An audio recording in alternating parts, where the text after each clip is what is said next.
आप इसका मतलब मान रहे हैं, तो वो दोनों के विचार एक मिल रहे हैं। और अगर संतुष्ट नहीं होते तो इसका मतलब ये नहीं हुआ कि आप उस आचार्य या उस विचारधारा के विरोधी हैं। नहीं, वो जो भटके हुए लोग हैं वो आचार्य होने के पात्र नहीं है, वो गुरु होने के पात्र नहीं है, महाराज होने के पात्र नहीं है। अपात्र लोग जब इन पदों में बैठ जाते हैं, इन स्थलों पर बैठ जाते हैं, तब वो ऐसे ही नाराज होंगे। क्यों? उनके पास बोलने तक की क्षमता नहीं है, कुछ कहने की क्षमता। अब उन प्रश्नों के उत्तर आपको नहीं मिले, संतोषजनक नहीं मिले, बुद्ध इस पर मौन भी हो जाते थे।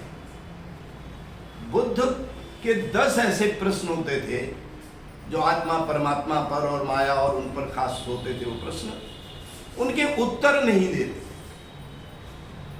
ये नहीं था कि उनको पता नहीं था, मगर वो मौन होने की एक परंपरा डाली थी कि ये संसार करुणा का संसार है। 4 जो आर्य सत्य थे वो सारे वही थे, तो इसमें तुम भटको नहीं। अगर इन प्रश्नों के प्रश्न और उत्तर में चलेंगे तो वो जो बुद्ध पे हम हैं तो वो कार्य नहीं होगा।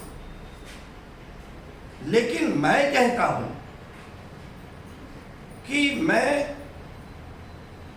लगातार उस व्यक्ति और उस समाज का अभिनंदन करता हूं जो प्रश्नों को अपना ध्येय मानता है और जो प्रश्न नहीं करके मेरी बात को या किसी की भी बात को हूबहू मान लेता है, उसको मैं भक्त भी नहीं कहूंगा, वो अंधभक्त ही कहूंगा। बहुत बढ़िया।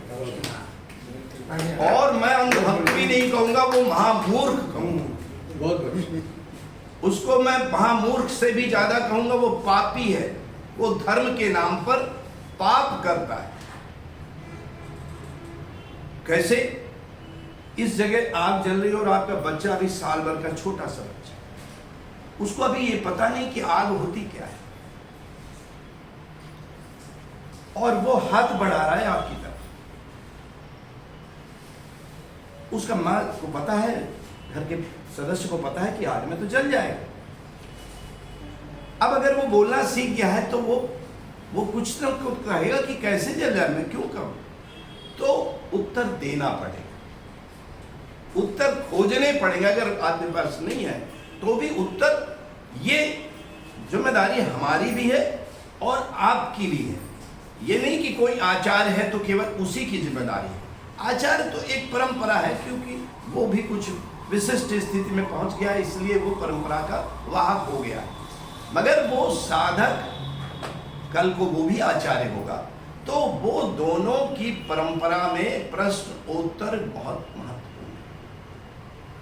लेकिन जैसे कि हमारे ये आचार्य लोग बैठे हैं, ये जानते हैं कि क्लास में जब पढ़ाते हैं तो पहले तो ये अपना सिलेबस के अनुसार अपना पाठ पूरा करते हैं।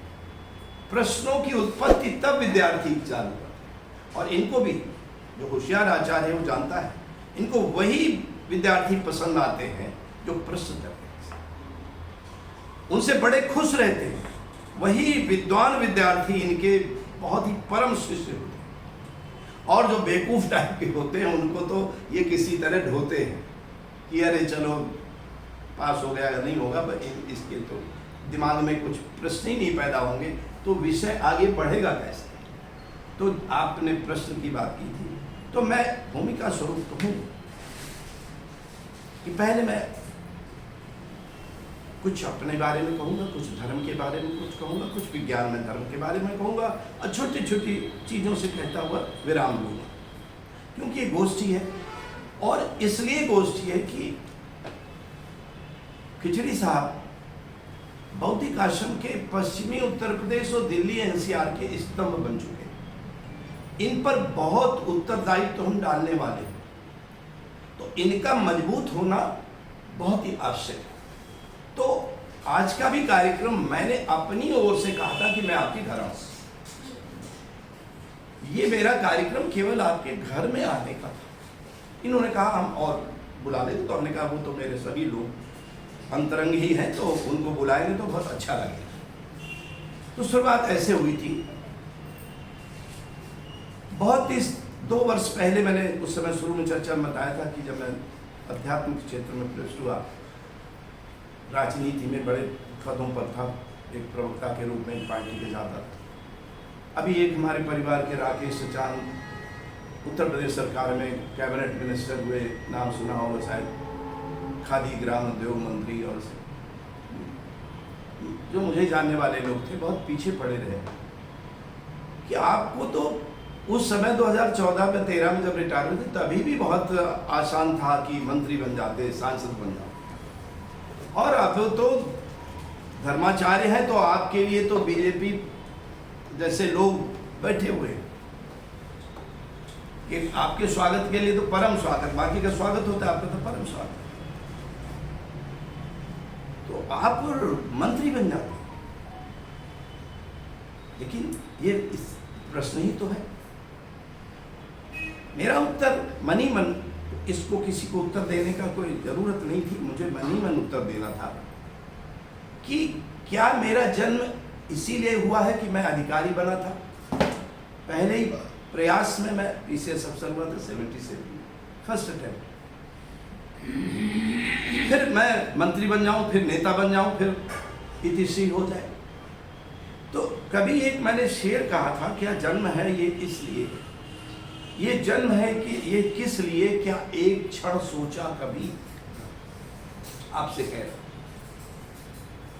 बड़े मशहूर गजल का मेरे शेर हुआ करता था, ये जन्म है किस लिए, क्या एक क्षण सोचा कभी, सोचते ही बुद्ध जैसा बन गया है आदमी। सोचो तो तुम तो सोचते ही नहीं। और एक शेर इसी से मिलता जुलता उसी गजल का था, सबने कहा तू राज कर, सबने कहा तू राज कर, पर वो न माना एक भी, मान मन की बात ही राम बन गया है आदमी।